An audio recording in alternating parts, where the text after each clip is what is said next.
Bonjour à tout le monde, bienvenue à cette table ronde implication du changement climatique dans la santé du cheval.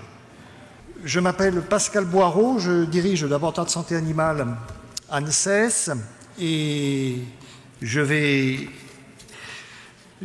essayer d'animer cette table ronde grâce au soutien de 4 collègues éminents qui viennent de champs disciplinaires complémentaires et qui vont vous éclairer sur les facettes de la conséquence du changement climatique.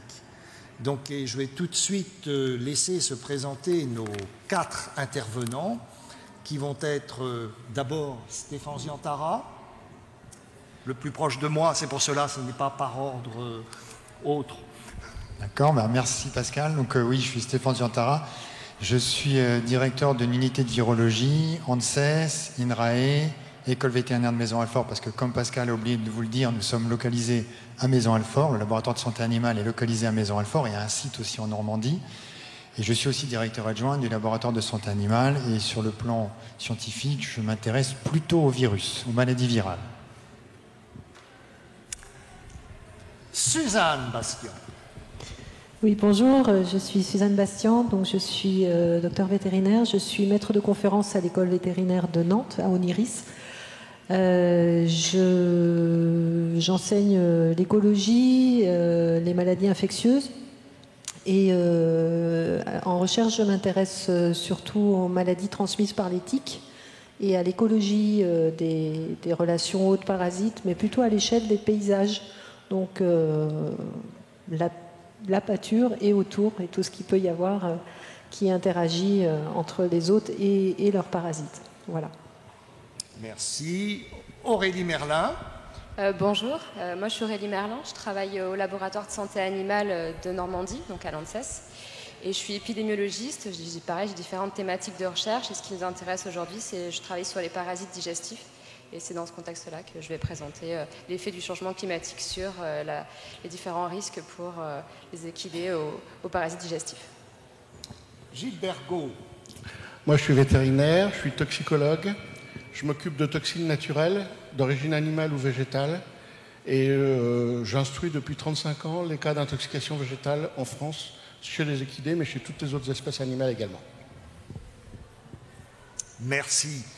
Donc, très brièvement, juste pour resituer, suite à l'excellente présentation que vous avez eue ce matin sur les changements climatiques et l'impact ou l'implication du cheval en lien avec ce changement climatique, on va essayer juste de resituer la problématique en quelques secondes, très très brèves.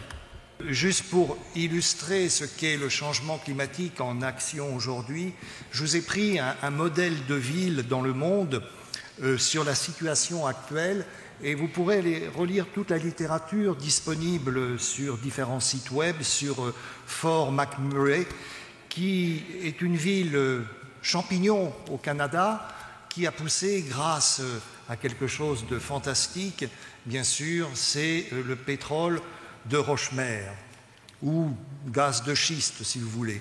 Donc cette ville a fait fortune en 2010. Vous savez qu'en 2008 on a atteint l'acmé de la production de pétrole à la surface du monde et donc on était en pleine décroissance et de ce fait, comme on était en pleine décroissance, l'extraction de pétrole dit bitumineux ou de roche-mère est devenue rentable et donc Fort McMurray a eu un développement économique en 2010 prodigieux donc, et de ce fait a bénéficié de cette production de pétrole avec une technologie très particulière qui a une tendance, comme vous le voyez sur la première photographie du haut, à éroder profondément l'environnement quand même. Donc ça a un coût pour l'environnement et je dirais que McMurray aujourd'hui cumule l'effet du changement climatique. Pourquoi je le relie au pétrole? C'est parce que bien sûr c'est lié à la production de CO2 qui dérive directement du pétrole.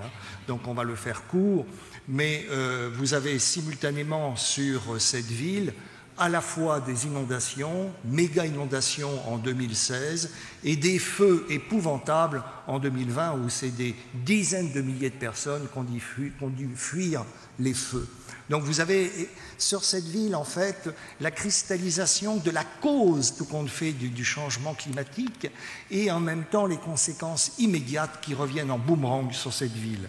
Et donc c'est pour cela que je l'ai pris en illustration. Ce qu'il faut retenir, juste pour bien démarrer notre table ronde, c'est que en 2050, vous avez vu cette diapositive ce matin, en 2050, nous aurons plus 2 degrés au niveau de la surface du globe. Ça peut vous paraître faible, mais en fait, c'est quelque chose de gigantesque. Et quels que soient les scénarios qu'on utilise aujourd'hui, les modèles montrent que nous aurons 2 degrés embarqués en 2050.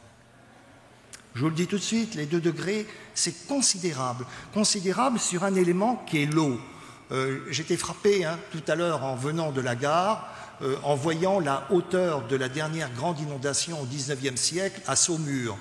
Je peux vous dire qu'on n'est pas près de la réatteindre, parce qu'il y a de l'eau qui manque là. Ici, je vous prends comme illustration un fleuve dans le Xinjiang, dans l'ouest de la Chine, qui a reculé de 150 km uniquement à cause de l'irrigation. Effectivement, production de coton dans cette province de la Chine et de prunes, d'agrumes, etc., qui conduisent à beaucoup d'irrigation et malheureusement à faire diminuer les fleuves qui se jettent dans le désert, c'est le désert de Taklamakan, et donc on peut facilement voir le recul de ces fleuves. Celui-ci a reculé de 150 km en l'espace de 60 ans. Donc de façon considérable.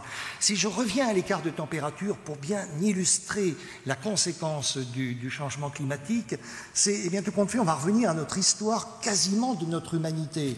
Moins de 18 000 ans, il y avait globalement 200 mètres de glace au-dessus de Paris. Saumur devait être quand même dans une bordure glacée proche du nord de la Sibérie.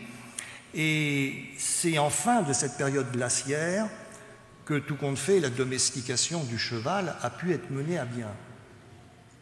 Parce que le climat est devenu plus favorable. Et donc, nous sommes passés d'une civilisation nomade à une civilisation sédentaire. Et c'est là que l'agriculture a émergé. Elle a émergé il y a moins de 12 000 ans, avec la domestication des plantes et des animaux, dont le cheval. Cheval utilisé pour la force motrice, qui est utilisé jusqu'à ce que le pétrole remplace le cheval au niveau force motrice. C'est le pétrole qui a remplacé le cheval.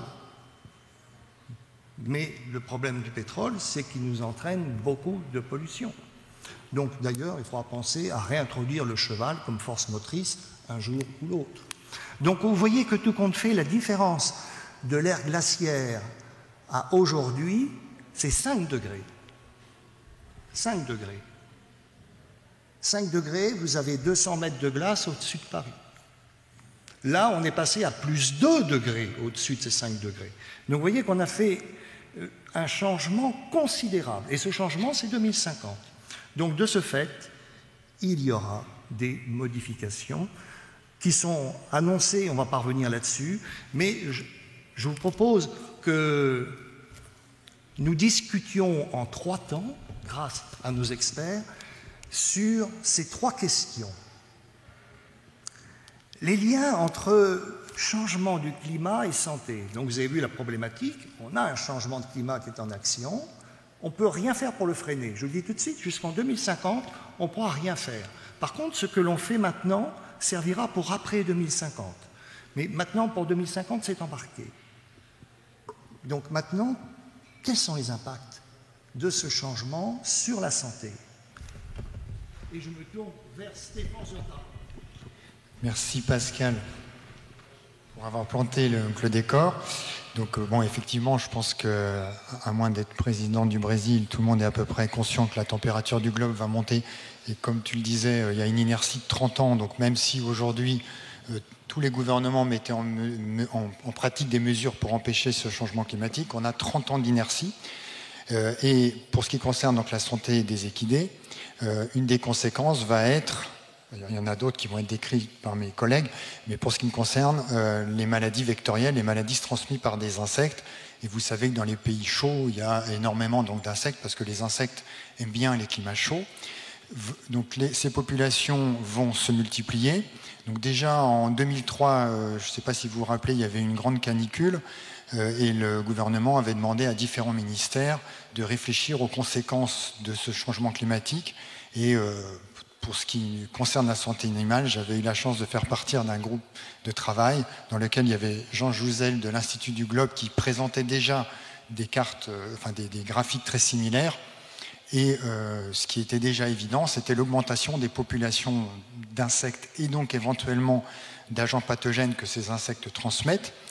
Donc ce qui est tout à fait possible, c'est que l'on voit dans les prochaines années une augmentation de population, par exemple, de petits moucherons qu'on appelle des culicoïdes et qui peuvent mordre, pas piquer, mais mordre les chevaux et provoquer donc, une maladie qu'on connaît déjà, les dermites estivales, mais on risque très probablement de voir augmenter la prévalence de ce type de maladie par l'augmentation mécanique des populations de culicoïdes.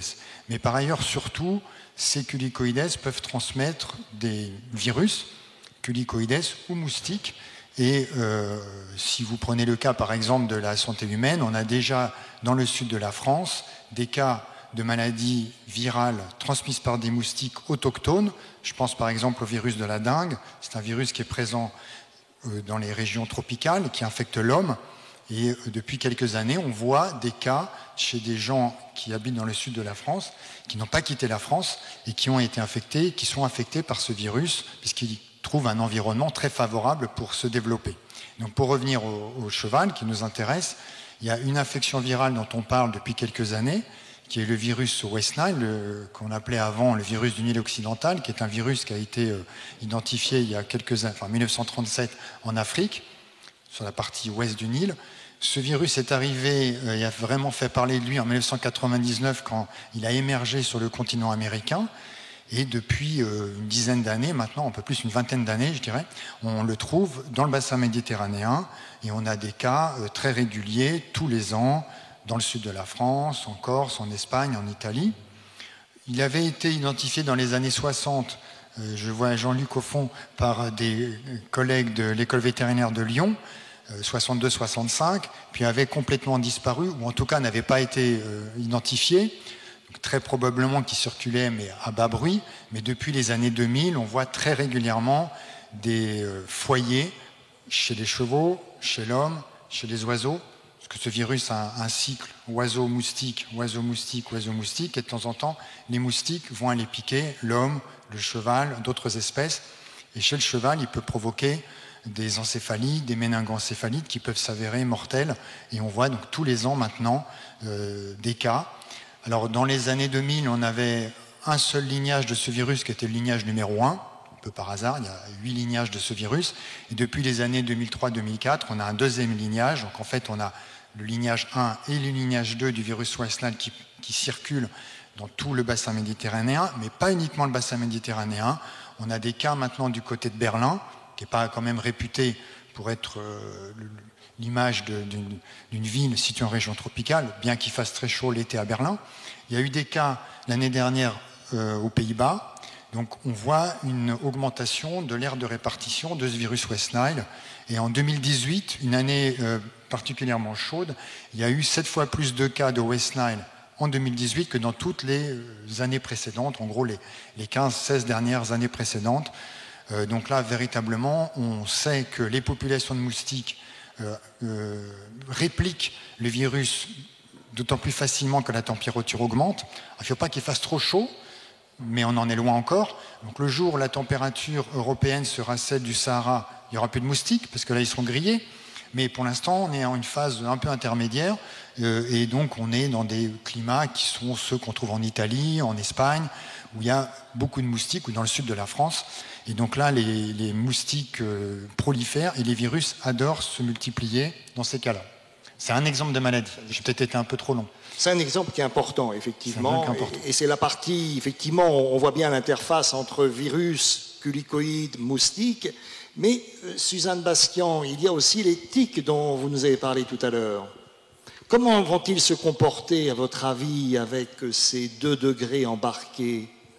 Alors, moi, j'ai beaucoup aimé la présentation ce matin parce qu'elle a vraiment fait le tour de de toutes les facettes, on va dire, de ce changement climatique, de ce dérèglement climatique, et en particulier, Thierry Caquet a parlé des aléas, et donc de sécheresses plus fréquentes, de pluies qui sont décalées, qui vont être plus violentes, il va plus pleuvoir en hiver, etc. Donc on a des changements finalement dans le milieu de vie des chevaux qui vont être assez importants, assez drastiques et malheureusement assez imprévisibles. Et pour ce qui concerne les tiques, elles vont se retrouver, bon, il y a une grosse partie de la vie de la tique, enfin, du cycle de vie de la tique. Elle va piquer son hôte, elle va faire des repas sanguins et puis elle va retomber dans la végétation. Selon l'espèce de tique, c'est pas forcément le même milieu qui va lui convenir le mieux, mais en tout cas, des tiques qui sont plutôt de milieu méditerranéen vont réussir de mieux en mieux et sous des latitudes de plus en plus hautes. Voilà.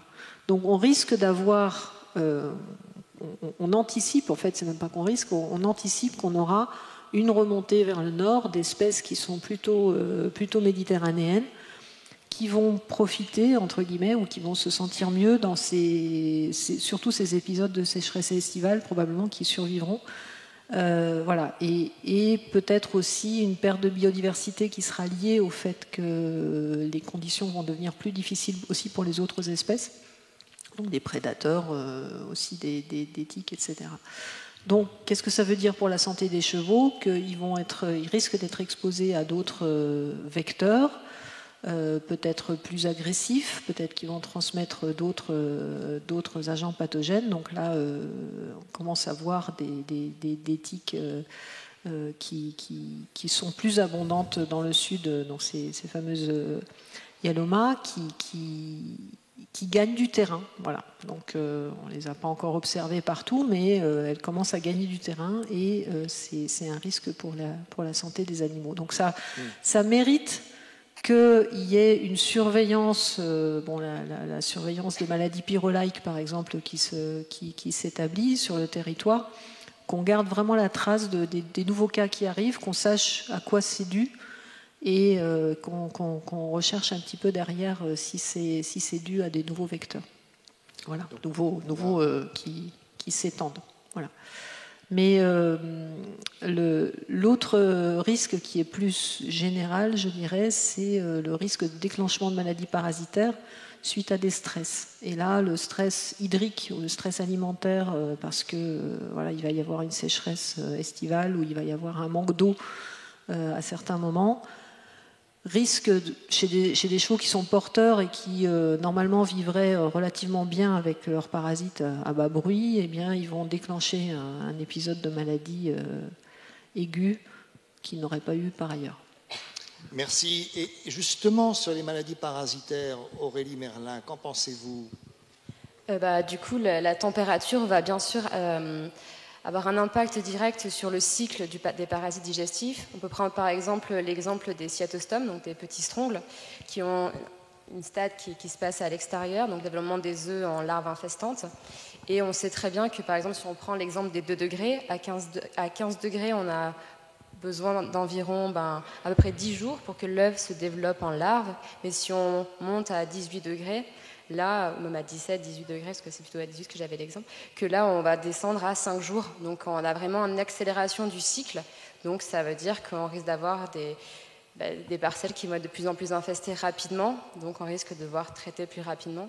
Et pareil, il peut y avoir l'exemple aussi, on sait qu'il y a des parasites, on prend l'exemple des cyatostomes, qui rentrent en hypobiose, donc en arrêt de développement en automne jusqu'au début du printemps, parce qu'il fait un peu froid, du coup, les larves, elles s'enquistent. Et là, si on a un réchauffement, on peut peut-être penser que l'hypobiose, au moins la période, va se raccourcir.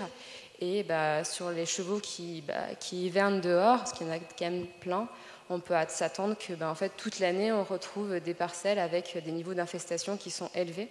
On a un projet dans lequel, qui s'appelle Parasite CIMEC, où on évalue en début de saison, donc on coupe l'herbe et on compte combien il y a de larves dans les parcelles. Et pour l'instant, en début de saison, là on a étudié en mars et mars-juin, on ne trouve pas de larves, donc 0. Après on sait que c'est des 0 qui est relatif, c'est-à-dire qu'il n'y en a pas beaucoup, nous on n'arrive pas à les détecter. Mais on peut s'attendre dans quelques années en début de saison, on en retrouve dans les parcelles. Donc ça veut dire un risque déjà pour les animaux. Alors, effectivement, vous voyez que dans le changement climatique, il y a à la fois des virus mieux vectorisés, il y a des nouvelles espèces de vecteurs, il y a une temporalité au niveau des parasites qui va être modifiée au cours du temps grâce à cette augmentation de température qui vont infecter plus précocement ou en symbiose avec d'autres parasites d'ailleurs, parce qu'il y a des parasites qui peuvent émerger, on a eu des cas dans différentes espèces animales, mais on a aussi des espèces invasives qui peuvent révéler une toxicité.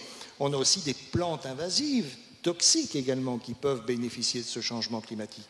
Alors, pour faire la connexion, on a les chenilles processionnaires du pin, par exemple, qui profitent de ce réchauffement climatique pour monter vers le nord.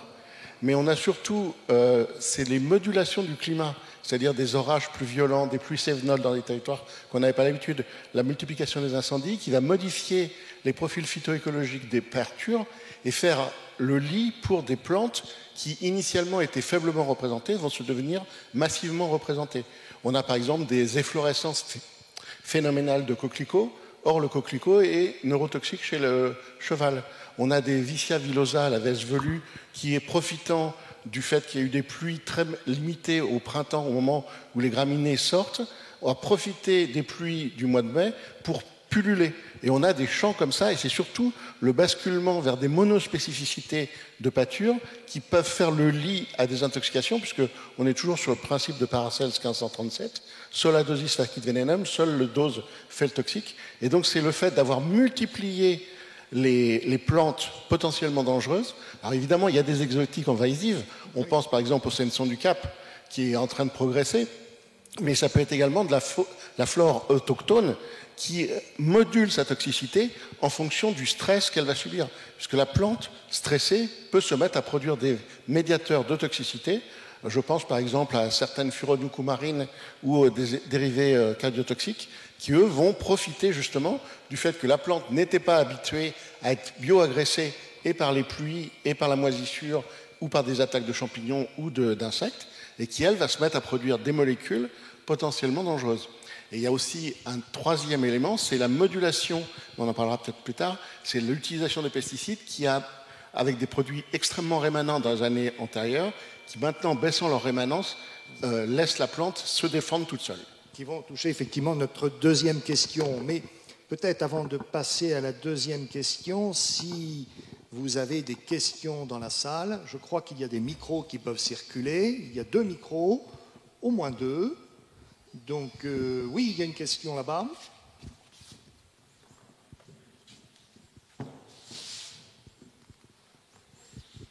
Bonjour, Flavie de Rouen-Tauchon, en thèse à l'INRA de Nouzy. J'avais 2 petites questions vis-à-vis de votre dialogue. Tout d'abord, ça concerne, là on parlait de zoonose chez le cheval, donc transmission de la maladie chez le cheval. Qu'est-ce qu'il en est finalement du cheval qui peut devenir vecteur d'une maladie pour l'homme? Je pense au tic et Lyme. Qu'est-ce qui se passera le jour où les chevaux peuvent transmettre facilement une maladie à l'homme? Comment on anticipe de gérer tout ça? Ça viendra peut-être après. Et ensuite, moi, ce qui m'interroge pour avoir fait une formation en écologie, c'est qu'en termes d'adaptation de climat, le cheval, c'est une espèce exceptionnelle, en fait. Elle est absolument partout.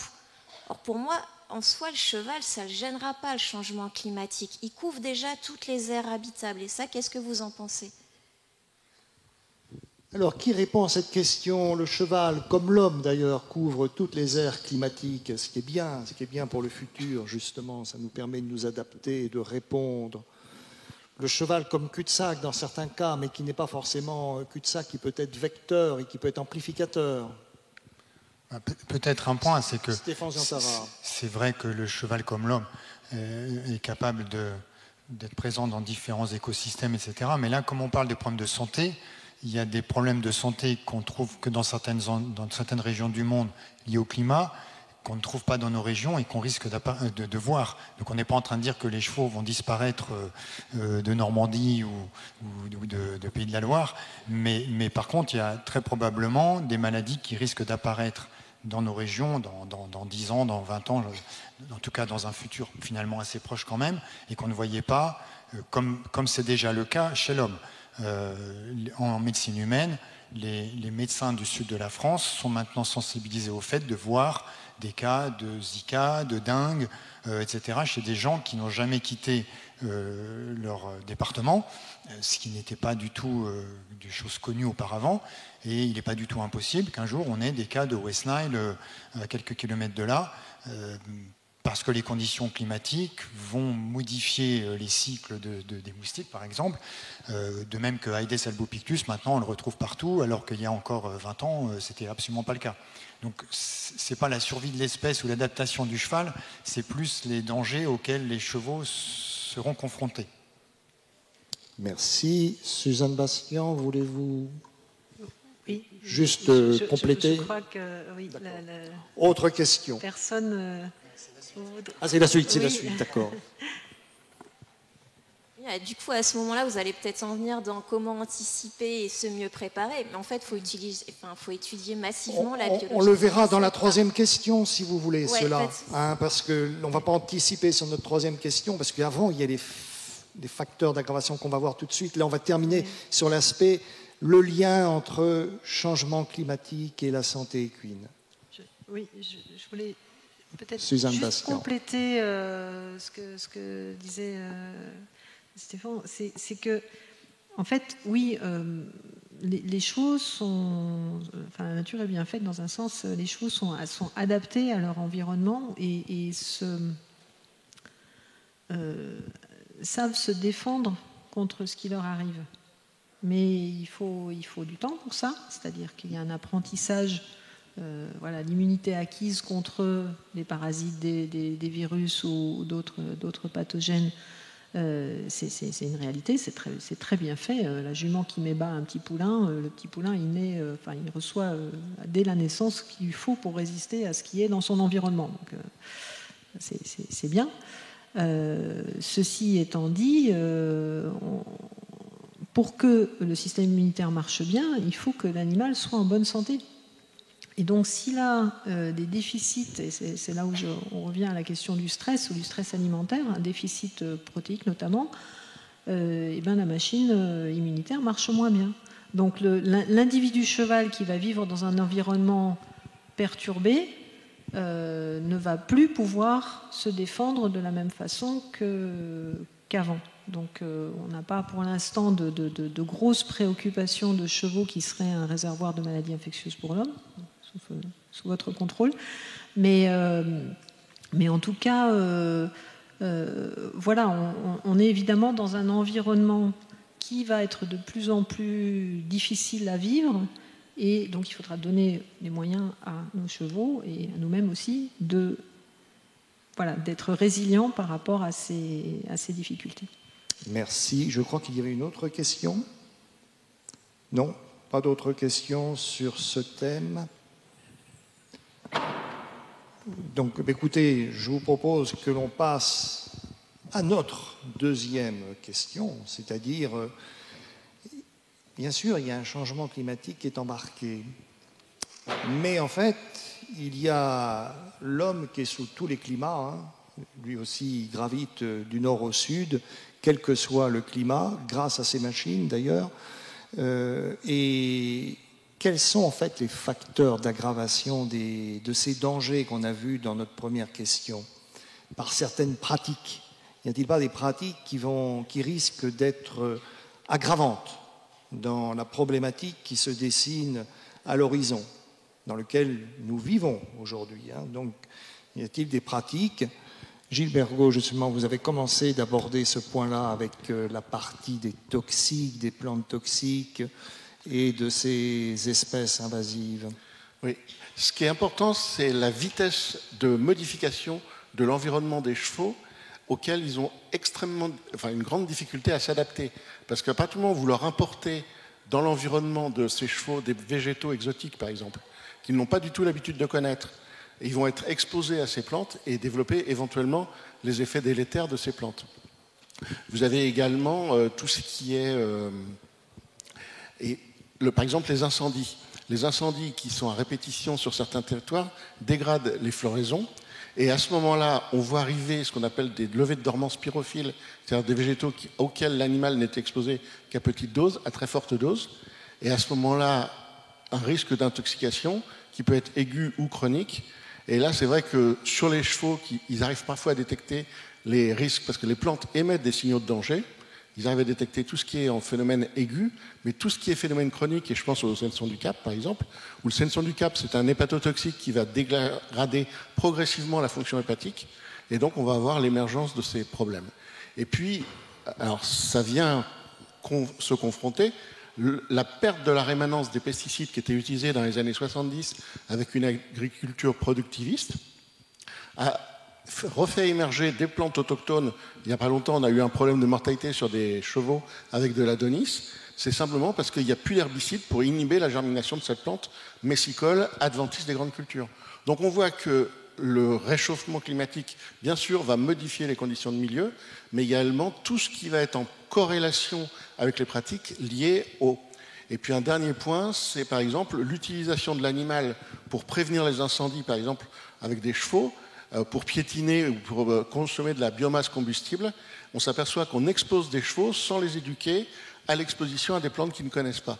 Et à ce moment-là, ils ne peuvent ne pas détecter le signal de danger lié à ces plantes. Je m'arrête là. Mais Aurélie Merlin, justement pour les parasites, n'avons-nous pas également, à travers des pratiques agricoles, des risques de favoriser telle ou telle émergence ou telle superproduction locale? Si, actuellement, on sait que pour lutter contre les parasites digestifs, on utilise beaucoup d'antiparasitaires. On en utilise un peu trop fréquemment, ce qui a pour risque de sélectionner des populations résistantes. Et là, si on a par exemple un changement climatique, si en plus avec l'augmentation des températures, si on a des niveaux d'infestation des parcelles qui augmentent, donc c'est le risque qui augmente. Donc ça veut dire que les éleveurs vont devoir peut-être plus traiter. Et dans ce cas-là, si les antiparasitaires sont plus efficaces, c'est qu'est-ce qu'on fait pour du coup préserver la santé des équidés.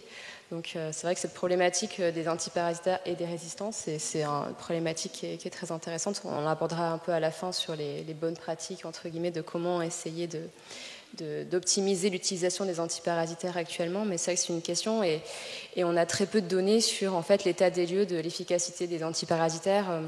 Par exemple, si on prend une autre espèce de parasites digestifs, donc c'est les Parascaris, qu'on retrouve plutôt chez les jeunes. Actuellement, il n'y a qu'une seule étude en France qui a été réalisée. Ça a été réalisé sur 3 structures. Ça date de 2012 et on a trouvé dans ces 3 structures une résistance à l'ivermectine. Donc c'est une molécule qui est quand même très efficace à la base contre les Parascaris. Donc pour l'instant, on a très peu de données en plus pour faire un état des lieux de l'efficacité. Donc c'est vrai que c'est une problématique intéressante. Merci Aurélie Merlin. Effectivement, cette notion de molécules qui sont à usage de lutter contre des agents infectieux, antiparasitaires, on a la même chose avec les antibiotiques, on a la même chose avec les corticoïdes ou les anti-inflammatoires de façon générale. Ce sont des molécules qui sont précieuses pour l'humanité, précieuses et doivent être utilisées toujours avec parcimonie. Mais c'est vraiment le toujours. Alors là, si vraiment aujourd'hui on commence évidemment d'aborder le que faire, mais cette parcimonie est très très importante. On va y revenir. Suzanne Bastian, comment vous voyez des facteurs potentialisants, des facteurs aggravants potentiels dans notre activité agricole?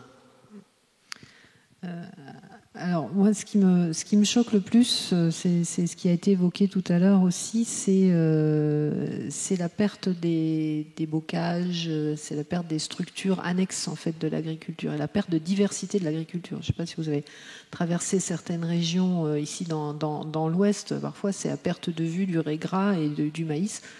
Ça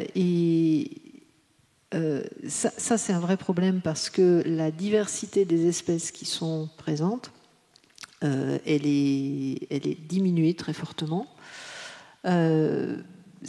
C'est aussi un très gros problème pour la qualité des sols et la rétention de l'eau. Donc ça a été évoqué à demi-mot tout à l'heure. Si on veut garder de l'eau dans les parcelles, il faut garder de l'herbe et il faut surtout garder des bordures, des arbres et des haies qui entourent les parcelles. Une haie, un arbre, c'est autant de masse végétale au-dessus de la terre qu'en dessous de la terre. Et donc ça retient l'eau, ça retient la terre, ça retient les éléments nutritifs. Ça, je ne suis pas agronome, mais j'ai eu la chance de travailler avec des gens qui effectivement étaient sur toute l'agroforesterie. Ça favorise aussi tout un réseau de champignons en fait, dans le sol qui fait que la nutrition est meilleure et que la défense contre les parasites, etc., du sol, des plantes est meilleure. Donc, même des événements extrêmes, des pluies battantes, des sécheresses, etc., vont être moins impactantes sur la prairie, sur la surface, si on a une diversité d'herbes et si on a des bordures ou des arbres qui vont réguler tout ça, qui vont tamponner tout ça. Parce que, à l'inverse, le sol part et on n'a plus que du sable. Voilà. Merci beaucoup pour effectivement Suzanne Bassian pour cette présentation, parce que de façon tout à fait surprenante, tout compte fait, on a retiré les haies parce qu'on retirait le cheval du champ pour mettre un tracteur. Vous penserez à la boucle. Vous voyez ce que l'on a fait. Les haies gênaient le passage des tracteurs. Donc c'est pour cela qu'on les a supprimés, parce qu'avant c'était les chevaux. Donc c'est là où le cheval force mécanique, tout à l'heure ça peut vous paraître une boutade, mais dans certains cas, ces chevaux seront également nécessaires comme force motrice pour rééquilibrer la terre à certains endroits que l'on a déséquilibrés, effectivement. Mais nos virus, est-ce qu'ils ont des facteurs aggravants par notre activité, en fait, tout compte fait ? En fait, il y a effectivement toutes les modifications environnementales que Suzanne a décrites qui influent sur les populations de moustiques. Il y a par exemple des pratiques dans le monde du cheval qui existent déjà, mais qui peuvent être vraiment à risque avec l'augmentation de la température. Je pense aux échanges internationaux. Donc, probablement, le cheval, c'est l'espèce qui voyage autant que l'homme, ou à peu près, puisque des chevaux peuvent se retrouver en Australie, en Europe, aux États-Unis, à quelques mois enfin quelques semaines même de distance. Et ce qui a complètement changé, et on l'a vu avec un virus qui est très proche d'un virus très connu chez les chevaux, qui est le virus de la peste équine. C'est en gros l'Ebola du cheval, c'est un virus qui me tient beaucoup à cœur, qui est transmis par des moucherons. Donc c'est une fièvre hémorragique virale comme Ebola. La différence pour nous, heureusement, c'est que l'Ebola n'est pas transmis par ces moucherons, heureusement. Et il y a un virus qui est très très proche chez les ruminants, qui est le virus de la fièvre catarrhale ovine. Et ce virus est arrivé en 2006 dans le nord de l'Europe. L'Europe était complètement indemne de cette infection, de cette maladie. Et ce virus est arrivé à Maastricht, donc qui est au croisement des Pays-Bas, Belgique, Allemagne. Pas spécialement une région là encore connue pour un climat tropical. Et ce virus s'est répandu dans toute l'Europe, avec des pertes économiques très considérables, une mise en place d'une vaccination obligatoire, enfin bref.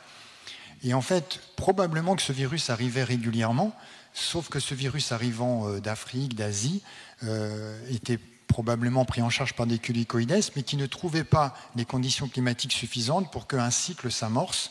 Et en 2006, il a fait très chaud en Belgique. Les conditions étaient très favorables pour que le feu s'allume. C'est un peu comme une allumette. Il faut qu'à un moment donné, il y ait un taux d'amplification et paf, le truc part et l'infection peut se répandre.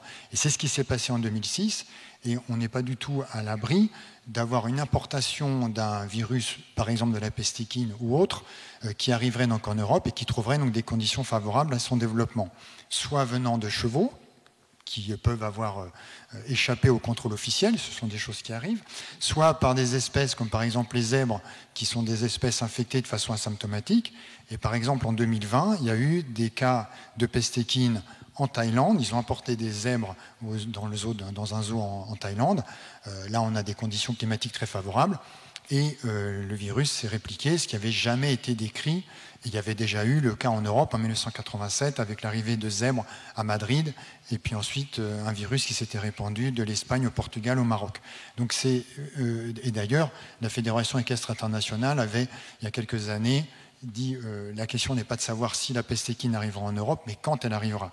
Et là, les conditions climatiques actuelles sont tout à fait favorables à trouver l'étincelle qui fait qu'un virus pourra trouver des conditions favorables dans les populations de vecteurs pour se multiplier. Merci. Effectivement, donc l'activité transport est clé dans ces diffusions, et bien sûr, vous l'avez tous vu à travers le virus que nous avons tous supporté, l'agent de la Covid-19, qui ne diffuse pas à plus de 2 mètres et qui a fait le tour du monde en 2 mois, donc il a bien fallu aller le chercher par la main, par nos propres activités. Ce n'était pas un virus qu'on aurait pu faire par lui-même, il y est pour rien. Tout compte fait, il y est pour rien.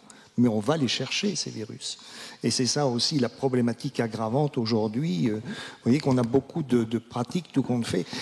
Qui veut poser des questions là-dessus, sur ce point ?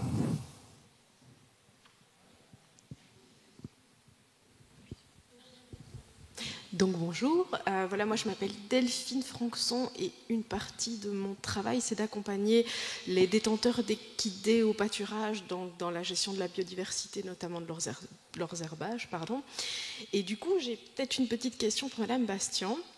Parce que déjà merci d'avoir soulevé l'intérêt des haies dans les changements climatiques et dans le bien-être animal, et j'ai souvent des personnes chez qui on se rend et on conseille d'implanter certains types d'arbres, d'arbustes qui sont réticentes parce qu'elles font le lien entre justement les tiques et la présence des tiques et les haies. Et si vous aviez quelque chose peut-être à me mettre sous la dent pour pouvoir les inciter malgré tout à planter des haies, ce serait vraiment super. Et donc voilà, c'est peut-être un peu challengeant, mais j'aimerais beaucoup avoir votre avis sur cette question. Alors, non, c'est pas facile. C'est pas facile. Il n'y a pas de réponse à l'emporte-pièce en disant non. C'est vrai, le bocage, c'est super, et même contre les tiques, ça marche. Non, malheureusement, je peux pas vous dire ça. Je pense qu'il faut voir ça dans un cadre un petit peu plus large. C'est-à-dire que les tiques, en fait, évoluent sur des communautés d'espèces de vertébrés, donc sur des oiseaux, sur des petits mammifères, sur des chevreuils, etc. Et ces communautés sont plus ou moins diversifiées, sont plus ou moins, actives et abondantes localement. Donc, et puis ça varie avec les saisons, etc. Enfin, bon an, mal an, on se retrouve dans la plupart des régions. Je ne sais pas de quelle région vous êtes. Vous êtes de quelle ? Dans le sud de la Belgique, d'accord. Donc on est encore en climat vraiment tempéré. Il y a certaines régions en France, par exemple en Alsace, etc., où les cycles des tiques ont un petit peu changé. Ce qu'on voit généralement, c'est qu'il y a des pics d'abondance au printemps et en automne. Je parle sous le contrôle de mes collègues éminents ticologues. Voilà, il va y avoir un moment des populations très abondantes avec les conditions climatiques qui vont bien, et puis après ça va rebaisser, c'est-à-dire qu'il y a des périodes à risque et des périodes moins à risque. Voilà. Le fait d'implanter ou de conserver du bocage et de la forêt, certaines espèces de tiques effectivement sont préférentiellement en lisière. Donc c'est le Calixodes ricinus qui est très polyvalente et qui sait se nourrir et faire feu de tout bois. Maintenant, si j'ai bien compris, dans l'étude récente, c'est pas l'espèce la plus abondante sur les chevaux, donc c'est pas le bocage en fait qui va encourager le portage, ou l'infection par les tiques sur les chevaux, s'il se vérifie que ce sont plutôt les dermacintores qui sont des tiques de milieu ouvert qui sont les plus présentes chez les chevaux et puis qui risquent le plus de transmettre la pyroplasmose, puisque c'est de ça qu'on parle. Donc pyroplasmose, éventuellement les anaplasmes ou autre chose, mais voilà. Donc il n'y a pas un lien direct entre la présence de lisière et le risque de maladie pour les chevaux. Je dirais qu'il faut vraiment le raisonner en risque de maladie. Les facteurs favorisants vont être effectivement à certains moments de l'année peut-être des abondances élevées. Et il faudra y penser, donc on va en parler peut-être tout à l'heure, aussi peut-être d'éviter de mettre des animaux qui sont fragiles à ces moments-là dans les prairies les plus à risque. Voilà, ça va faire partie du raisonnement. Merci. D'autres questions ?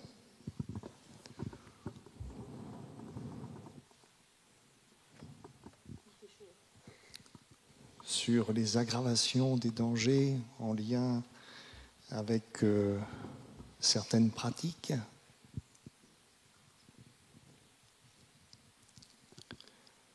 Alors justement, si on bouge tout doucement vers notre troisième thème, qui est face à ces énormes défis que tout un chacun a à relever, hein, parce que c'est l'héritage qu'on va donner à nos enfants. Hein. Donc on peut dire, pour moi ça passera parce que 2050 c'est bon, mais il faut penser d'abord à nos enfants, à nos petits-enfants. Donc quelle structure on va leur donner, quelle organisation on va leur donner. Donc que faire et comment anticiper ou se préparer mieux? Alors effectivement, en reprenant la question, les haies et effectivement l'éthique, apparemment il y a une sorte d'ambiguïté ou d'antagonisme même à la limite, mais en même temps les haies vont favoriser une certaine biodiversité. La biodiversité peut être un agent de dilution de l'agent de la maladie de Lyme pour l'éthique. Et donc un agent, si vous avez plus que 3 espèces qui sont très mauvaises vectrices d'éthique localement, effectivement, le cheval qui va passer par là va être beaucoup plus fragilisé. Et donc, et on observe ce cas-là quand il y a une perte de la biodiversité, effectivement. Il y a un certain nombre de publications là-dessus. Il y a des publications contraires qui montrent que la biodiversité peut avoir un fait aggravant parce que c'est un super réservoir qui devient un super réservoir pour des maladies virales. Donc, comment aborder, comment anticiper ou mieux se préparer, Gilles Bergaud? On va commencer par cet environnement global, justement. Il faut bien voir quand même que les haies, parce qu'il faut toujours peser la confluence des différents phénomènes, les haies vont amener quand même de la tempérance dans les températures ressenties par l'animal, et ça va également lui amener du fourrage. Actuellement, il y a le plan de relance du Covid qui a proposé 7000 km de haies bocagères fourragères pour les animaux de rente. Donc on a vu arriver des plans de végétalisation. Le problème, c'est que ces plans de végétalisation ont été croisés avec le réchauffement climatique, et donc on propose des végétaux qui sont parfois inaptes et à effet délétère sur les animaux. Je prends un exemple. La dernière fois, il y a une chambre d'agriculture qui me proposait de planter des Spartium jonceum, des genêts d'Espagne, en plein cœur de l'Alsace. Alors déjà, c'est une plante méditerranéenne. Pour l'instant, elle n'a pas encore atteint l'Alsace spontanément. Mais par contre, c'est une plante qui, dans certaines conditions de météo, peut produire des substances toxiques qui sont mortelles en 30 minutes chez le cheval. Mais d'autres années, c'est un fourrage. Donc le problème, c'est qu'il faut bien voir que le vecteur végétal peut moduler sa toxicité en fonction des conditions climatiques. Donc quand on va vouloir justement travailler sur ces haies bocagères, il va falloir le faire avec des végétaux autochtones, des végétaux dont on connaît la toxicité, et parfois il faut les replonger les données de toxicité dans les années 1800-1880, parce que entre-temps on a uniformisé. Et je pense que la monospécificité, c'est le plus grand danger qui nous guette. Et la biodiversité est l'outil qui va nous permettre de faire rediluer le risque. Oui, l'homogénéité est dramatique. Hein. On l'a vécu de façon anecdotique à Maison-Alfort, lorsque tous les marronniers sont morts, plus ou moins de sécheresse d'ailleurs, et ont été remplacés par des platanes. Donc on n'a mis que des platanes. Donc ce qui fait que maintenant on est piqué par la punaise du platane. Mais voilà, c'est un petit détail. On aurait mis un petit peu plus d'autres espèces que les platanes, on n'aurait pas eu effectivement le nuage de punaise du platane. Et vous êtes sous la menace du chancre coloré et des akènes qui sont l'excellent poêle à gratter. Voilà un exemple, effectivement, l'uniformité nuit profondément, effectivement, à la réaction aux modifications climatiques. Et on est dans une région de jardin où il va falloir détruire le modèle jardin à la française pour passer à jardin à l'anglaise. Vous imaginez le schisme politique. Tout à fait. Vous avez parlé de température. La notion de température locale est un élément clé à maîtriser. Sachez que dans la ville de Paris, vous savez, sans climatiseur, le delta de température dans les appartements est de 10 degrés. 10 degrés, sans climatiseur. Donc trouvez l'erreur. Pourquoi il y en a qui ont 10 degrés de plus que les autres, sans climatiseur? Donc ça signifie que l'on ne maîtrise pas certaines choses ou qu'on ne veut pas les maîtriser. Donc en tout cas, avec les modifications climatiques, il va falloir qu'on les maîtrise. Ça peut partir de solutions importantes. Oui, quand on a eu la canicule 2003, on a eu, là je repars dans une autre de mes missions, on a eu des îlots de chaleur en centre-ville. Et on a noté que les surmortalités observées chez l'homme étaient intimement liées aux îlots de chaleur, non pas à cause de la chaleur ressentie, mais de l'absence de descente en dessous de 25 degrés la nuit. Voilà, c'est cela. Et donc c'est l'amplitude thermique qui est extrêmement importante, parce que si le corps humain ne redescend pas en dessous de 25 degrés la nuit, il se met en chaleur, il se met à bouillir, et à ce moment-là, vous avez la surmortalité. C'est-à-dire que c'est la surmortalité, parce que les médias disent que c'est une mortalité, mais non, c'est juste qu'on a avancé la mort de l'individu, donc on a déplacé son décès. Et donc nous on a bien vu, parce que à l'époque je suivais la mortalité sur les humains dans toute la ville de Lyon, et donc j'ai bien vu que c'était 2 quartiers qui étaient tout particulièrement impactés. Donc effectivement l'habitat du cheval, l'écurie, il va falloir réfléchir, elles aussi. Je vous invite à mesurer les températures. Donc effectivement, si les températures ne tombent pas la nuit au niveau de certaines écuries, il va falloir se poser la question effectivement du bien-être de l'animal dans cette écurie. L'exposition de l'écurie, l'orientation, est-ce qu'on fait des effets Venturi pour justement bien aérer les écuries plutôt que de les serrer trop, par exemple. Donc il y a toute une architecture aussi sur laquelle nous pouvons agir de façon efficace. C'est puisque, je vous dis, 10 degrés de différence à Paris intramuros sans climatiseur. Rien qu'avec une architecture adaptée et une topographie du bâtiment adaptée. Donc la couverture arborée de l'habitat du cheval. Oui, entre autres. Suzanne Bastian, vous avez parlé justement dans cette continuité de pratiques agricoles, comment résoudre justement certains points. Est-ce que vous pouvez poursuivre? Oui, en fait, là, on va dire mon cheval de bataille, si je peux m'exprimer comme ça. J'ai eu la chance de collaborer avec des collègues européens sur un jeu pour apprendre en fait aux agriculteurs qui sont en polyculture élevage, donc qui élèvent à la fois des bovins et font des cultures végétales, dont une partie pour l'alimentation de leurs animaux, à évoluer vers l'agroécologie et à passer au bio, pour le dire vite. Voilà. Et parce qu'on s'est aperçu que ce n'était pas facile du tout. C'est quelles sont les bonnes pratiques, qu'est-ce qu'il faut faire pour arriver à passer au bio, qu'est-ce qu'il faut faire pour résister au changement climatique, etc. Et en fait, la réponse, elle n'est pas une et unique. La réponse, elle est d'observer et d'essayer dans la situation où on est, en se disant qu'on a des indicateurs de réussite qui sont la production est bonne, le temps de travail est adapté, donc les gens parviennent à concilier dans leur année de travail tout ce qu'ils ont à faire, et l'environnement n'est pas abîmé et permet de bon an, mal an de rester en état.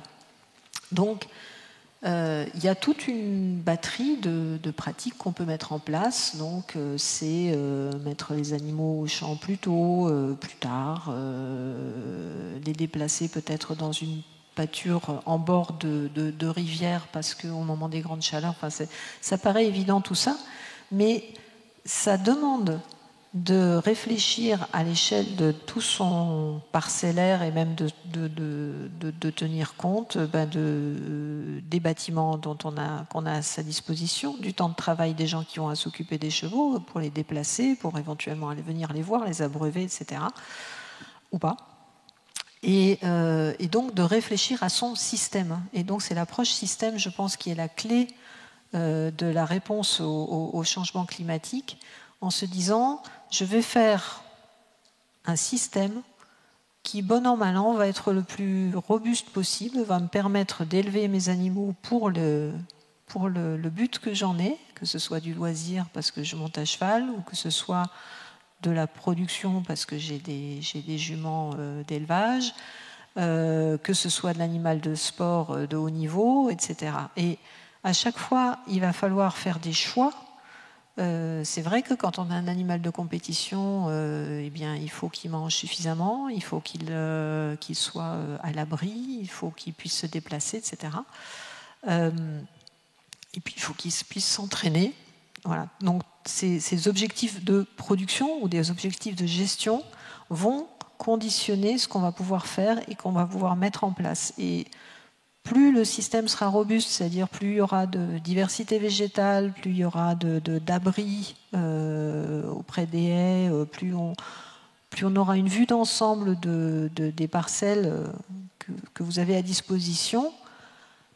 Et il faut enregistrer aussi d'une année sur l'autre l'expérience qu'on en a. On sait que s'il y a une sécheresse, telle pâture, c'est pas la peine d'y mettre des chevaux parce que sinon on va avoir un paillasson et puis tout va s'envoler avec le premier vent qui va passer. Voilà. Donc je pense que c'est vraiment chaque situation et je trouve ça intéressant d'avoir vraiment des gens qui puissent accompagner les propriétaires ou les éleveurs dans leur démarche, d'avoir cette vue d'ensemble, de mettre les choses à plat, une fois par an peut-être se poser la question, qu'est-ce qui a marché, qu'est-ce qui ne marche pas, d'être observateur, d'être soigneur de ces animaux, et puis de voir, ils sont pas bien là, est-ce que ce bâtiment-là il est bien ou est-ce qu'il faut en changer, voilà. Mais il y a des investissements de temps, d'argent, peut-être racheter des terres, c'est pas évident, et on n'est pas dans la même situation si on est en périurbain ou si on est dans l'Orne avec des pâturages à perte de vue. Voilà.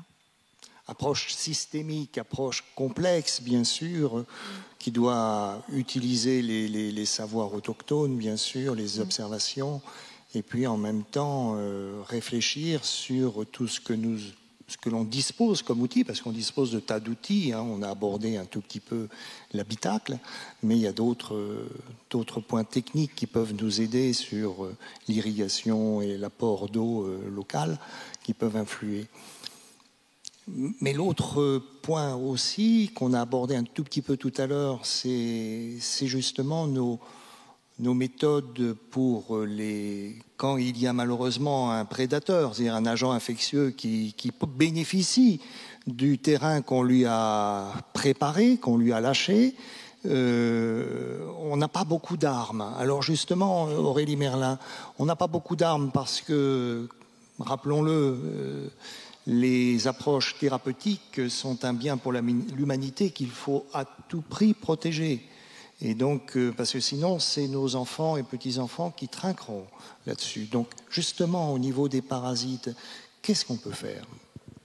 Comme vous le disiez, donc oui, on a actuellement les antiparasitaires, même si on ne connaît pas encore leur niveau vraiment actuel, leur niveau d'efficacité actuel. Donc, il faut vraiment les utiliser avec bon escient et vraiment essayer de réduire leur utilisation. Et pour ça, il est déjà tout important d'évaluer et de suivre le niveau d'infestivité des parcelles, du coup en larves infestantes par exemple pour les petits strongles. Et pour ça, il y a un outil qui est en cours de développement avec l'IFCE, c'est l'outil Parasite CIMEC, qui permet c'est un outil de modélisation qui se base sur la météo, la température. Du coup, ça va être les températures, les précipitations, les rotations aussi, parce que du coup, c'est très important de prendre en compte les rotations de parcelles et de prendre également s'il y a des périodes de sécheresse. Et tout ça, ça va en fait modéliser et indiquer le niveau d'infestation des parcelles et à partir d'un certain seuil, dire qu'il y a un risque possible pour un lot d'animaux.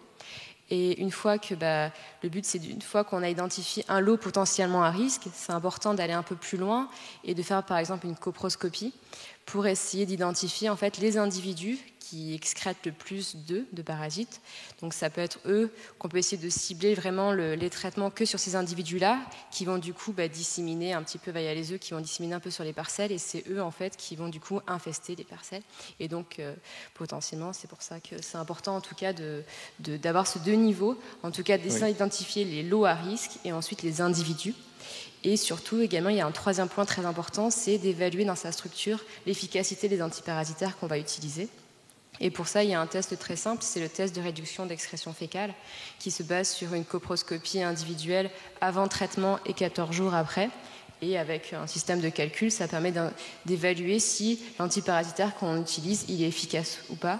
Et c'est très important pour ensuite adapter sa stratégie de traitement et essayer d'éviter déjà qu'on traite à bon escient et que ça fonctionne, et d'essayer sinon on ne veut pas essayer d'accentuer en tout cas le risque pour les animaux. Donc ça, c'est ces 3 points très importants en tout cas pour essayer d'utiliser à bon escient les antiparasitaires. Après, il y a des méthodes un petit peu qu'on peut mettre un peu complémentaires. Je ne sais pas si c'est ça aussi qui peut être très important. C'est par exemple des conduites de pâture qui peuvent être importantes à mettre en place. Par exemple, il y a eu différentes présentations sur ramasser les crottins, même si c'est quelque chose qui prend du temps. Il y a les rotations, bien sûr. Il peut y avoir également le pâturage mixte, même si on voit que c'est pas si facile que ça, puisque chacun a ses habitudes. Donc il faut un peu contraindre les bovins d'aller manger sur les refus des chevaux. Mais en tout cas, c'est des problèmes. Ça peut être des solutions pour la suite, pour creuser, bien sûr. Ouais. Il y a également les champignons nématophages. C'est des champignons qui mangent, qui font un lasso autour de la larve et qui mangent la larve sur les parcelles. Donc je sais qu'il y a des pays qui vendent des granulés de champignons nématophages, donc qui se retrouvent dans les crottins et que comme ça a l'air de marcher. Donc il y a des études qui montrent que ça fonctionne. En tout cas en France, actuellement, ne sont pas disponibles, mais ça peut être une piste pour la suite en tout cas. Et également un autre point, il y a les plantes aussi qui peuvent avoir un effet antiparasitaire. Donc pour l'instant, les études, ça montre plus qu'il y a le sang-foin, par exemple, ça montre plus des résultats en laboratoire, mais pas sur le terrain. Sur le terrain, pour l'instant, ça ne fonctionne pas trop. Mais c'est des pistes à creuser pour la suite. Sur les plantes, c'est l'équipe de l'INRAE, de Guillaume Salé, qui travaille sur ça, mais je sais qu'ils étudient beaucoup ces plantes-là et qu'est-ce qu'on pourrait mettre et planter sur les parcelles, parce qu'après, il faut aussi que les chevaux décident de les manger. Donc ça peut être... Parce qu'en fait, oui, Gilbert. C'est une tentation de faire des prairies thérapeutiques avec des plantes dont on connaît l'efficacité in vitro et qu'on pense que quand l'animal va la manger in vivo, ça va faire les mêmes effets. Tout à fait. Donc on a eu l'artémisine qui est tirée d'Artemisia annua, qui est un excellent vermifuge. On s'est dit on va le donner aux animaux, sauf que les animaux, ils le mangent. Si on est ruminant ou si on est monogastrique, la biotransformation ne va pas être la même. Et donc, résultat, la molécule peut être déjà détruite dès l'estomac.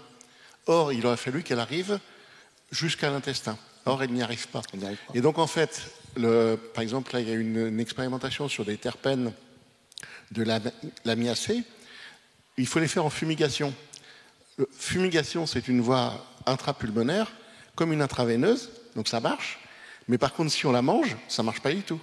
Et donc, le problème, c'est vraiment bien connaître dans la phytothérapie ce qu'on peut utiliser. Il ne faut pas oublier qu'une plante, c'est un cocktail de molécules. Et je prends toujours un exemple en humaine où des gens ont voulu se soigner avec une décoction d'IF parce que ça traite le cancer du sein quand c'est extrait. Mais la personne, à la forme de Coluche, elle n'a essayé qu'une seule fois. Elle est morte guérie. Et puis, il ne faut pas oublier, dans notre pression sur le vivant, à partir du moment où on fait, nous, une pression, que ce soit des pesticides ou autres molécules, antibiotiques, antiparasitaires, etc., il y a une réponse de l'adversaire. Et l'adversaire développe des résistances. Et même au niveau des végétaux, je prends le coquelicot qui est l'emblème de la biodiversité qui a été repris par certaines associations.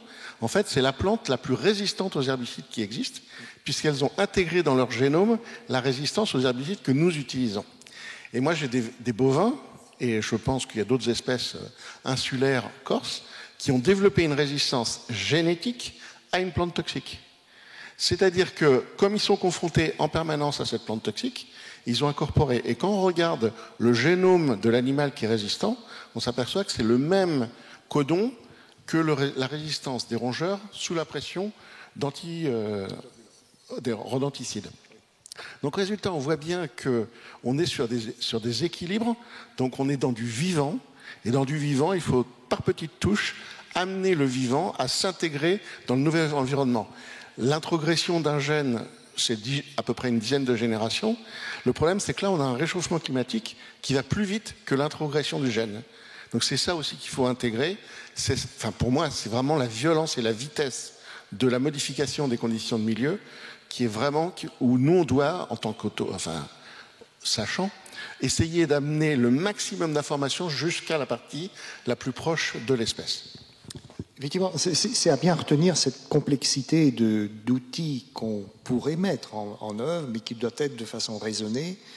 Il ne faut pas opérer de façon aveugle, hein, c'est ce qu'a dit aussi Aurélie Merlin pour les antiparasitaires, ni de façon avec des molécules qui sont inefficaces. Donc il faut utiliser des choses qui soient efficaces, parcimonie, de façon ciblée, en ayant des indicateurs. Les indicateurs, il y a les moyens de les avoir. Donc c'est une stratégie. On rentre dans le complexe qu'avait abordé Suzanne Bastian. Sur ces points-là, avez-vous des questions avant qu'on aborde d'autres problèmes plus de thérapie ou de vaccinologie? Oui, une question. Justement, oui, en complément de tout à l'heure.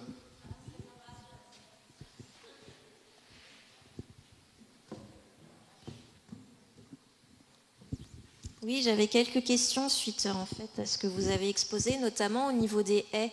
Trouver des espèces autochtones, on peut être que d'accord avec, mais comment on prend le changement climatique en compte? Parce que ces espèces autochtones, elles étaient là, admettons, il y a 50 ans, un siècle. Avec les niches écologiques qui vont évoluer, comment on peut être sûr que ces plantes, elles vont réussir à se développer? Et deuxième question pour tout ce qui était plutôt parasitaire, si on n'a plus d'enquistement des larves, est-ce qu'on ne peut pas tout simplement attendre sur un lot qu'on désigne infesté, on traite ce lot et la prairie, on la met en attente ou on pose une autre espèce qui n'est pas sensible à ce parasite dessus pour casser les cycles de transmission? Alors, en fait, on estime que le réchauffement climatique fait progresser de 150 km les végétaux en l'espace de 50 ans.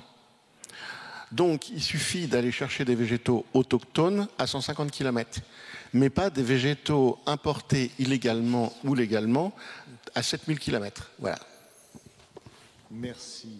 Aurélie Merlin. Pour les parasites, en fait, même si les larves s'enquistent sur les parcelles, on peut toujours en trouver. L'hiver, on pourra toujours, il y en a toujours des larves qui vont survivre, des œufs qui vont survivre et des larves qui vont survivre pendant l'hiver. Et si on met une autre espèce, ça peut fonctionner, mais les études montrent qu'en fait, par exemple, des bovins ne veulent pas forcément aller manger autour des crottins des chevaux, donc il faut aussi un peu les forcer. Et ça, pour l'instant, c'est un peu, il n'y a pas d'études, il n'y a pas de choses qui montrent qu'on n'arrive pas, en tout cas, pour l'instant, à les imposer de manger autour des crottins, parce qu'en fait les larves vont pas aller très très loin, ça reste en mètres, ça va pas, donc c'est pour ça.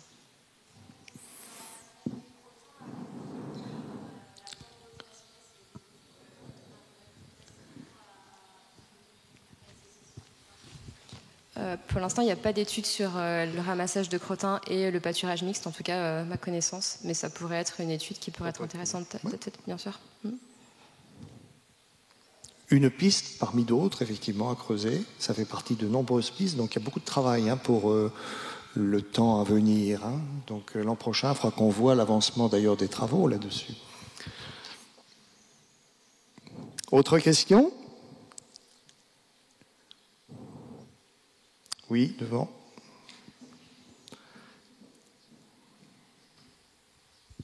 Voilà, c'est plus peut-être une réflexion, mais on parle de ramassage des crottins, ben voilà, justement de nouveau un parallèle avec mes missions. Et là, on a l'équilibre entre d'une part les ramasser et puis d'autre part les utiliser pour leur intérêt en termes de remplacement des intrants, notamment azotés. Je pense que de l'autre côté, ils sont en train d'en causer, justement. Le phosphore, bien sûr. Et donc, c'est vrai que, de nouveau, quand on veut conseiller et que les gens nous demandent qu'est-ce que je fais de mes crottins, est-ce que je les éparpille, est-ce que je les ramasse, est-ce que je les laisse faire dégrader par les petits insectes, les champignons, c'est difficile de trouver la bonne réponse parce qu'effectivement, c'est plein d'enjeux qui sont imbriqués. Et oui, il y a le parasitisme d'une part, et puis il y a la grande question des engrais, dont notamment le prix a explosé, et puis l'impact climatique est conséquent. Et donc voilà, on est un petit peu dans la difficulté de fournir une réponse simple et efficace. Alors, des fois, les réponses, elles viennent dans un contexte de pénurie. Le phosphore, il est produit en très grande quantité dans un seul pays au monde, donc, qui est au nord de l'Afrique. Donc, quand il n'y aura plus de phosphore, va bien falloir remettre le crottin au champ. Donc, l'épuisement de la réserve naturelle de phosphore que l'on puise dans des mines va être un facteur qui va permettre de décider naturellement qu'il va falloir réutiliser de toute façon ce processus effectivement naturel d'enrichissement des sols par le phosphore, qui est quand même la molécule de la vie essentielle. Je vous le dis tout de suite, c'est la molécule qui intervient dans la cellule au niveau énergétique. Dans nos cours de biologie, c'est le cycle de Krebs. Donc le phosphore est indispensable à la vie sur Terre, tout simplement. Donc aujourd'hui, on se pose pas tellement la question en disant on utilise un engrais pour remplacer le phosphore dont on a besoin dans les prairies et dans les champs, qui vient de mines dont on extrait de la terre avec des réserves qui s'épuisent à grande vitesse. Ça, on ne se pose pas la question de cela. Or, est-ce bien, est-ce mieux de faire cela ? Donc je pense qu'il y a aussi les solutions qu'on a mis aujourd'hui en œuvre suite, je dirais, au grand plan Marshall, à poste de la dernière guerre, tout compte fait, conduit à des impasses technologiques complètes. Et ça, c'est un exemple typique sur lequel on peut résoudre et on peut réfléchir dès maintenant pour pouvoir remplacer. Pourquoi utiliser un phosphore importé pour le mettre dans nos champs aujourd'hui, alors qu'on a du phosphore qui est produit par nos animaux domestiques, qui représentent, les animaux domestiques sur Terre représentent 80% de la biomasse animale, quand même. C'est pas la faune sauvage. La faune sauvage, il n'y en a plus. Les vertébrés, les grands vertébrés, c'est à peine 3-4% sur Terre. Nous vivons dans un monde d'animaux domestiques. Faut le voir. Donc, on vit les pieds dans la bouse. Et on importe du phosphore pour enrichir nos champs. Donc il y a une contradiction complète. Si je peux me permettre, juste oui, étaler du crottin frais, du coup, forcément, on peut étendre du coup les œufs, on les répand partout. Mais par exemple, si après il y a une sécheresse avec les larves, sont très susceptibles aux rayons UV. Donc en fait, ça peut dépendre de la période dans laquelle on va du coup étaler, épandre nos crottins. Et après, il y a aussi, comme vous le disiez, les insectes coprophages. Il faut aussi très faire attention parce que l'ivermectine, par exemple, il y a des molécules qui vont du coup avoir des impacts négatifs sur les insectes coprophages. Donc c'est aussi très important aussi de prendre en compte, comme vous disiez, dans un système global. Donc c'est important. Merci. Autre question ? Pas d'autres questions, mais il y a un thème encore important dans justement les outils, parce que Stéphane Ziantara nous a montré un certain nombre d'émergences possibles, de vecteurs nouveaux, de vecteurs que l'on importe, que l'on va chercher aux confins de notre horizon pour les ramener sur Terre et les protéger, pour ramener chez nous, pour les protéger chez nous, les laisser vivre. CF, le moustique tigre que Stéphane Ziantara a cité, par exemple. Alors, quels outils la recherche peut nous amener en matière de virologie? Parce qu'on voit qu'au niveau de la virologie, on a beaucoup d'émergences humaines, animales. Et donc, qu'est-ce que peut nous apporter la recherche dans le domaine aujourd'hui? Alors, avant d'aborder les outils de lutte, juste un point quand même. L'idée, c'est de développer les collaborations internationales pour essayer de prédire, de prévoir ce qui va nous tomber sur la tête. Donc, j'ai un exemple que j'ai vécu en 2011. C'était un virus qui s'appelle le virus de Schmallenberg, qui est transmis par des moucherons qui infectent les ruminants. Ce virus est arrivé en Allemagne en 2011, de nulle part. On ne sait pas d'où il est arrivé. Un virus complètement nouveau, le SARS-CoV-2 de l'époque. Et mes collègues allemands avaient identifié ce virus. Et on est un réseau de laboratoires nationaux. Et nous, on a la chance d'animer le laboratoire de référence de l'Union européenne sur les maladies équines. Donc on a un réseau de 27, maintenant il n'y a plus les Anglais, pays membres, et puis les pays tiers. Et donc on a des informations régulières qui sont des fois des informations que l'on a avant même les autorités officielles. Et dans ce cas-là, les collègues allemands m'avaient donné des informations. On a pu développer des outils de détection, de la PCR que maintenant tout le monde connaît, j'imagine. Et donc on a pu détecter les premiers cas très très très vite, avant même qu'il y ait des notifications officielles. Donc c'est un bon exemple, je trouve, qui montre l'intérêt d'avoir des collaborations. Et dans le domaine des maladies vectorielles qui peuvent infecter les chevaux, on a des collaborations avec soit les pays de l'Union européenne, soit les pays voisins de l'Union européenne. Il y a des réseaux qui existent et ça, il faut vraiment les développer. Mais il faut évidemment des financements pour développer des réseaux. Et ça, c'est le premier point qui existe déjà, mais qu'il faut vraiment renforcer. Alors après, pour répondre à la question plus précise sur les outils, on a deux types d'outils en gros. Donc les outils qui vont prévenir et diminuer l'impression d'infection, donc les vaccins. Et il y a un certain nombre de maladies pour lesquelles on n'a pas de vaccin ou on a des vaccins très peu efficaces. Donc si je reprends l'exemple de cette fameuse peste équine, qui est quand même probablement la maladie virale la plus grave chez les équidés, il y a 9 sérotypes de virus. Donc il y a 9 virus de la peste équine différents. Ce virus est arrivé pour la dernière fois en Europe en 1987, c'était le sérotype 4. Il y a un vaccin qui a été développé à l'époque par un grand laboratoire lyonnais que je ne citerai pas mais que tout le monde connaît. Et depuis, ce vaccin n'est plus du tout disponible. Et j'étais à Lyon hier, ils sont plus capables faudrait repartir à zéro. Et puis par ailleurs, s'il y en a un sérotype qui arrive, rien ne dit que ce sera le sérotype 4, ça peut être un autre sérotype. Donc là, on a pu avoir la chance de bénéficier d'un financement européen qui va commencer au 1er juillet pour une somme assez conséquente. Et l'idée est de développer donc des vaccins contre ces 9 sérotypes, et si possible des vaccins inactivés, et si possible des vaccins permettant de faire la différence entre l'infection et la vaccination, parce que ça c'est très important dans le cadre des échanges internationaux de chevaux. Si on a un cheval qui vient d'Afrique du Sud et qui arrive en Europe, il est séropositif, mais il faut savoir s'il a été infecté, vacciné ou vacciné et infecté, parce que vous savez qu'on peut être vacciné et infecté. Je vais pas revenir sur ces discussions que tout le monde connaît maintenant. Donc développer et aider la recherche à développer des vaccins. Je veux pas revenir sur le fait que la recherche française ne bénéficie pas de financement conséquent, notamment si on compare avec nos collègues allemands. Il n'y a pas, à ma connaissance, de vaccin contre le coronavirus, enfin en tout cas quand le virus est arrivé en 2020, ce qui est très dommage. Et c'est la même chose pour le monde du cheval, enfin des maladies virales du cheval. Je prends que les maladies virales, mais je crois que c'est pas très différent dans le domaine des maladies bactériennes et parasitaires. Donc financement de la recherche, et ça tombe bien, hein, on est aux journées de la recherche équine. Et puis pour lutter lorsque le virus est présent, ce sont les molécules antivirales. Dans le domaine des maladies virales, et chez l'homme et chez l'animal, on a très peu de molécules, très très peu.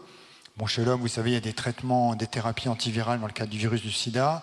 Il y a quelques molécules pour les herpès, il y a quelques maladies pour lesquelles il y a des molécules, mais ça reste quand même très faible si on compare notamment à ce qui se passe dans le domaine des infections bactériennes. Et chez les chevaux, il n'y a quasiment rien. Il y a quelques molécules pour des effectifs très particuliers. On a des molécules qui sont très chères, très onéreuses, etc. Je crois qu'on peut dire qu'on n'a quasiment rien. Et donc, grâce d'ailleurs au financement de l'IFCE que je remercie, j'en profite pour remercier l'IFCE, n'est-ce pas Marion, on a pu bénéficier, on continue à bénéficier de financement. Il y a un consortium qui associe l'Institut Pasteur, le CIRE à Lyon, le CEREMN à Caen, l'ANSES, pour développer des molécules antivirales vis-à-vis de différentes infections chez les équidés, maladies vectorielles, mais pas uniquement maladies vectorielles. Et ça, c'est vraiment une voie qu'il faut développer en parallèle de ce que je racontais sur les vaccins. Donc ça, c'est vraiment, à mon avis, des voies intéressantes pour pouvoir avoir des outils de lutte contre ces infections virales que l'on va voir dans les années qui viennent.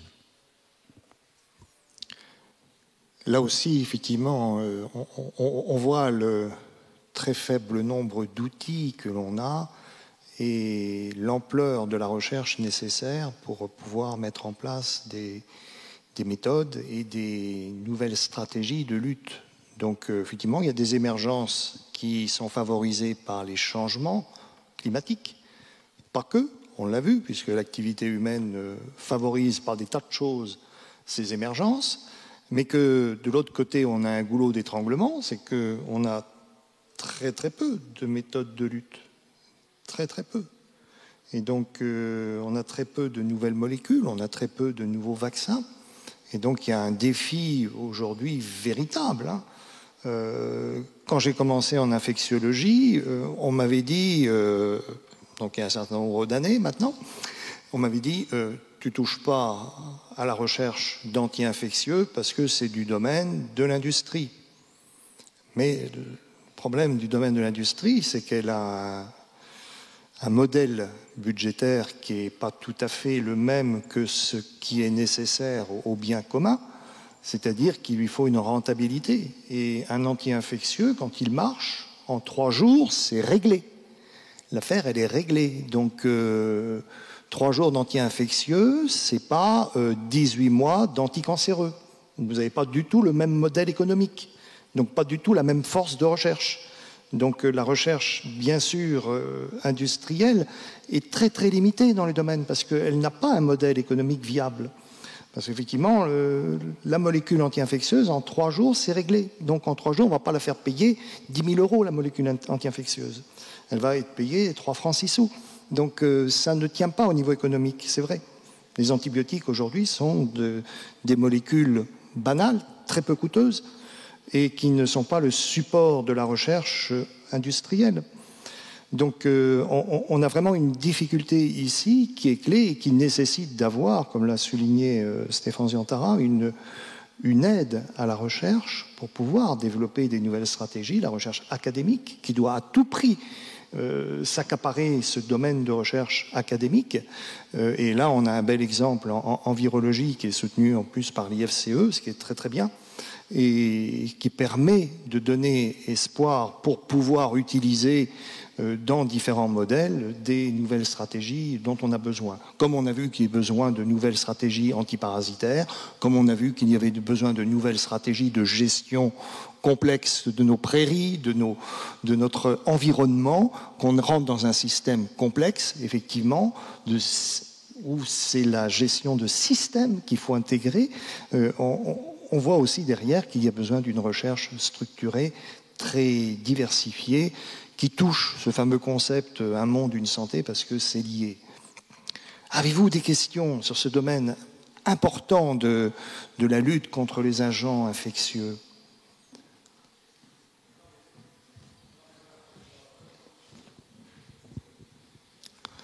Oui, donc je peux enfin vous poser ma question.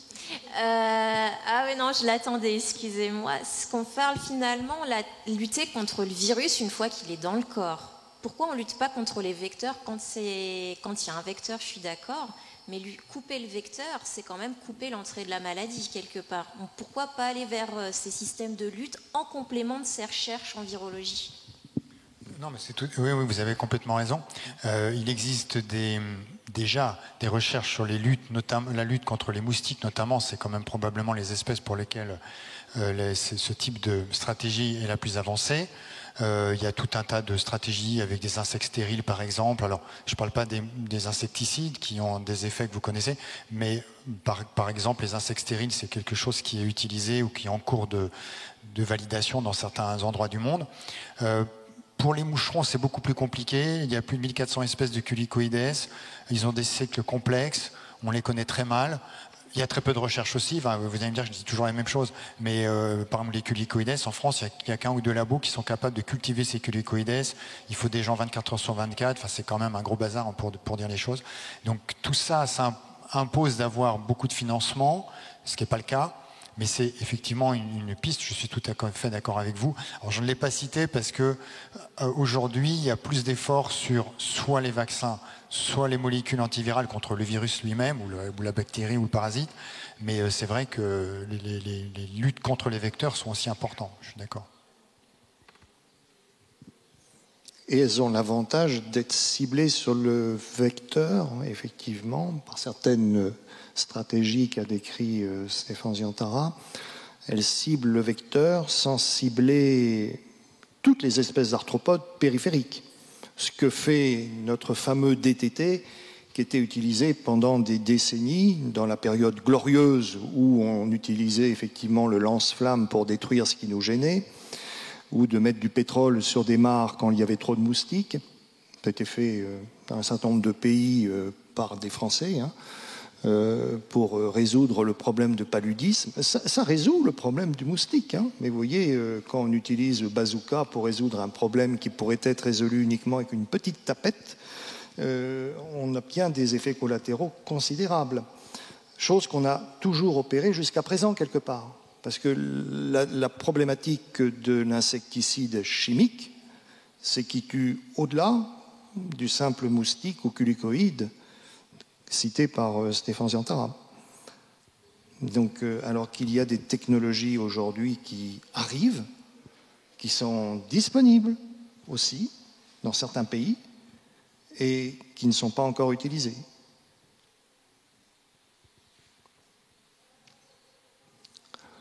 Suzanne Bastien. Oui, je pense que ce qui est intéressant dans tous ces exemples-là, c'est que en fait, il faut une combinaison, c'est-à-dire qu'il faut qu'on ait un œil sur ce qui menace finalement nos animaux. On a les moyens de savoir quelle est la cause de mortalité dans telle ou telle situation. S'il s'agit d'un virus dangereux, c'est vrai que le vaccin est une des seules solutions qu'on a pour armer en fait les animaux contre une infection qui, sinon, en l'absence de vaccin, va tuer l'animal ou le rendre extrêmement malade. Après, il y a d'autres moyens. Il y a les moyens de bonne nutrition, il y a des moyens éventuellement de séparation des animaux, de quarantaine quand on a besoin d'importer, etc. Donc, on a besoin de faire la liste des risques auxquels les animaux sont exposés. Et ils ne vivent pas toute leur vie dans des situations à risque, fort heureusement, mais c'est d'arranger la façon de les maintenir, de les élever, de les alimenter, de façon à ce que les risques soient les moins grands possibles. Et si ça passe par une vaccination, parce qu'ils sont dans le sud de la France et qu'il y a du West Nile qui arrive, eh ben, il faut mettre ça en place. Ça coûte un effort. Chaque mesure de protection contre tel ou tel risque coûte un effort. Si effectivement les animaux sont dans une situation où il y a une abondance de tiques à un moment où on ne peut pas faire autrement que de les mettre à cet endroit-là, eh bien on va mettre des acaricides dessus, ou des répulsifs, ou autre chose. Et on va s'adapter, et c'est une façon de s'adapter au changement climatique que de dire il ne faut pas se laisser noyer sous la complexité, il faut simplement être lucide sur ce qui arrive vraiment, et sur le fait que on ne va pas pouvoir tout éviter. On ne peut pas arroser d'insecticides parce qu'on ne veut plus de culicoïdés dans la nature, c'est complètement illusoire. C'est de se dire, oui, là on a un gros problème parce qu'on a tel danger qui guette nos animaux, qu'est-ce qu'on peut faire? Et donc on pose le problème, on regarde qu'est-ce qu'on peut faire. Et il y a une chose qui me tient très à cœur, et je pense qu'on revient sur la question du conseil, c'est qu'il y ait des réseaux d'échanges d'expériences entre les propriétaires, localement, parce qu'il y a des bonnes solutions qui, localement, vont pouvoir être partagées entre les gens qui sont dans des situations, chacune est un petit peu différente. Mais gérer cette complexité-là, ça passe aussi par le fait d'avoir un petit peu une vue d'ensemble, d'avoir des médiateurs qui passent de l'un à l'autre en disant, ben voilà, un tel, il a réussi de telle façon, etc. C'est aussi ça qui me donne de l'espoir. Très brièvement, merci Suzanne, Bastien, Gilles Vergaux. Je voulais juste parler sur les moustiques, par exemple, où il est extrêmement important de documenter l'espèce contre qui on va lutter. On ne lutte pas contre des culex comme on lutte contre des Aedes. Le problème, c'est que les épandages d'insecticides, même biologiques, comme le Bacillus thuringiensis sérotype H14, qui a été utilisé pour réguler la présence des culex, et qui va aller également, en effet collatéral, tuer les chironomes, n'est pas du tout utilisable sur les Aedes, parce que les Aedes n'ont pas le même gîte de ponte, n'ont pas les mêmes durées d'évolution, et résultat, on ne peut pas les traiter dans leur gîte. Donc c'est vraiment important, et souvent les gens confondent « Oh ben j'ai un problème de moustique, j'identifie pas le moustique, c'est un moustique ». Oui, mais chaque moustique a sa spécificité, va avoir son rôle de vecteur, va avoir ses méthodes de lutte, et comme le disait Suzanne Bastien, il faut qu'on ait une petite mallette avec un certain nombre d'outils dedans qu'on va adapter de manière différenciée en fonction des conditions particulières de l'infestation locale. Merci beaucoup. Je crois qu'on arrive à la fin, malheureusement, de notre table ronde. Donc, un très grand merci, Gilles Bergaud, Aurélie Merlin, Suzanne Bastian, Stéphane Zantara, pour votre intervention. Et face à cette complexité, c'est l'effort de tout le monde qui est attendu pour résoudre ce problème et ses ambivalences. Merci à tous.